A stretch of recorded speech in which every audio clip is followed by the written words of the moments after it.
왜 누군가는 항상 새로운 시련 속에 머물러 있을까? 왜 당신은 항상 새로운 시련 속에 갇혀 있는 것처럼 느껴질까요? 혹시 하나님께서 당신을 잊으셨다고 생각하고 있지는 않습니까? 아니면 매번 고난의 끝에서 또 다른 고난이 시작될 때마다 도대체 왜 나만 이런 일이 반복되는 걸까? 라는 질문으로 스스로를 괴롭히고 계신가요? 그렇지만 진실을 말씀드리자면 때로는 이 시련이야말로 당신과 하나님 사이에서 벌어지는 가장 강력한 대화일 수 있습니다. 로마서 5장 3, 4절은 말합니다. 환난은 인내를, 인내는 연단을, 연단은 소망을 이루는 줄 알미니라. 즉 끊임없이 당신을 찾아오는 시련은 당신을 무너뜨리려는 것이 아니라 당신 안에 숨겨진 믿음의 근육을 단련시키려는 하나님의 방법일 수 있다는 것입니다. 하지만 여기서 중요한 질문은 왜 어떤 사람은 시련 속에서 더 깊이 빠져드는 것처럼 보이는 걸까요? 첫째, 당신이 애써 외면하고 있는 교훈이 있기 때문일 수 있습니다. 하나님은 우리를 사랑하시는 아버지로서 가장 필요한 것을 가르쳐 주시기 위해 끊임없이 손을 내미십니다.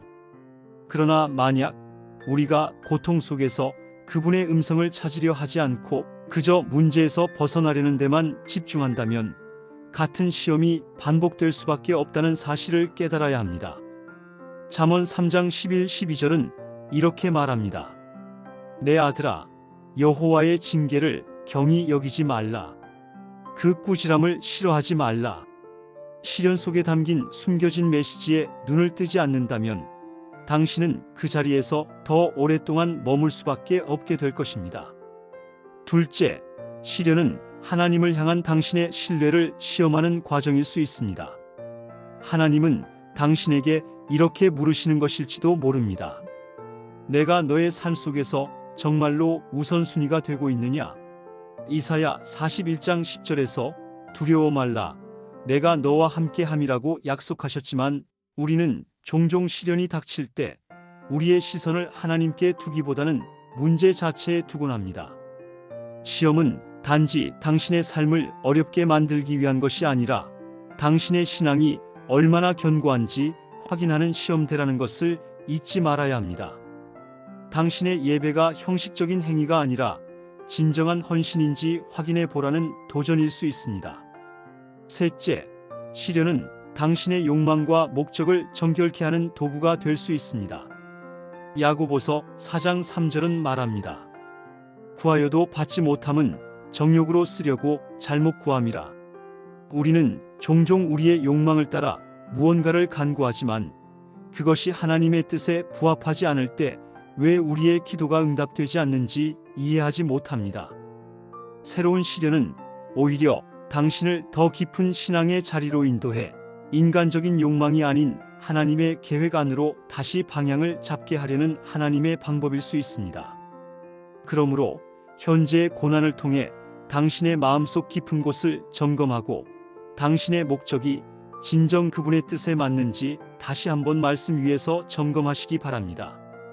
마지막으로 시련은 당신의 영적 성장의 필수적인 단계라는 것을 반드시 기억하십시오. 요셉이 형제들에 의해 노예로 팔리고 억울하게 감옥에 갇히며 반복되는 시련을 겪는 동안 그는 자신의 꿈에 가까워지고 있다는 사실을 알 수 없었습니다. 하지만 하나님은 그의 고난을 도구 삼아 그를 이스라엘을 구원할 위대한 지도자로 세우셨습니다. 마찬가지로 당신이 현재 겪고 있는 시련은 당신을 깎아내리는 것이 아니라 다듬어 더 높은 부르심으로 이끄는 도약대일 것입니다. 현재의 고통 속에서 하나님께 묻고 또 묻는 시간을 가지십시오. 하나님, 제가 배워야 할 것은 무엇입니까? 라고 간구하며 그분의 음성에 귀를 기울이세요. 하나님은 결코 당신을 잊으신 적이 없습니다. 오히려 그분은 지금 이 순간도 당신을 위대하게 준비시키고 계십니다. 이제 문제를 벗어나려고만 하지 말고 그 시련을 통해 하나님께서 당신에게 무엇을 행하고 계신지 깊이 묵상해 보십시오. 주님, 제 삶에 닥쳐오는 모든 시련과 고난 속에서도 주님의 선하심을 신뢰할 수 있도록 저를 붙들어 주시옵소서. 환난은 인내를, 인내는 연단을, 연단은 소망을 이루는 줄 알미니라 하신 말씀을 붙들고 저에게 일어나는 모든 일들 가운데에서 인내와 소망을 배울 수 있도록 도와주시옵소서. 주님, 제가 이 어려움 속에서 무엇을 배워야 할지 깨우쳐 주십시오. 고난 속에서도 주님의 음성을 더욱 분명히 들을 수 있도록 저의 마음과 영혼을 열어주시길 간구합니다. 주님, 때로는 반복되는 시련 앞에서 저의 마음이 무너지고 왜 나에게 이런 일이 생길까라는 질문으로 주님께 불평하고 싶어질 때가 있습니다. 그러나 내 아들아, 여호와의 징계를 경히 여기지 말라. 그 꾸지람을 싫어하지 말라 하신 말씀처럼 저에게 이 시련을 통해 배우게 하시고 저의 믿음을 다듬으시는 주님의 뜻을 겸손히 받아들이게 도와주시옵소서. 주님께서 저를 고난으로 다듬으시고 더 큰 계획과 목적 가운데 저를 사용하고 계심을 믿습니다. 두려워 말라, 내가 너와 함께 함이라 하신 약속처럼 주님께서 언제나 저와 동행하고 계심을 믿습니다. 저의 연약한 믿음을 더욱 굳건히 세워주시고 무엇보다 어려움 속에서도 주님을 최우선으로 붙잡는 삶을 살아가도록 도와주시옵소서. 주님, 제가 인간적인 방법과 욕망에 휘둘리지 않게 하시고 구하여도 받지 못함은 정욕으로 쓰려고 잘못 구함이라 하신 말씀을 기억하며 제 삶의 모든 욕심과 욕망을 정결케 하여 주님의 뜻 가운데로 저를 이끌어 주시옵소서.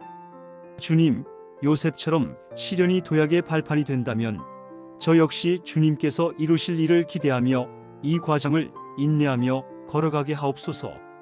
제가 뒤를 돌아보며 낙심하지 않도록 하시고 주님만을 바라보며 담대히 나아갈 힘을 더하여 주시옵소서. 주님, 당신의 계획은 언제나 선하시고 저를 더 나은 방향으로 인도하심을 믿습니다. 제 고난의 시간도 주님의 완전한 계획 안에 있음을 잊지 않게 도와주시옵소서. 예수 그리스도의 이름으로 기도드립니다. 아멘.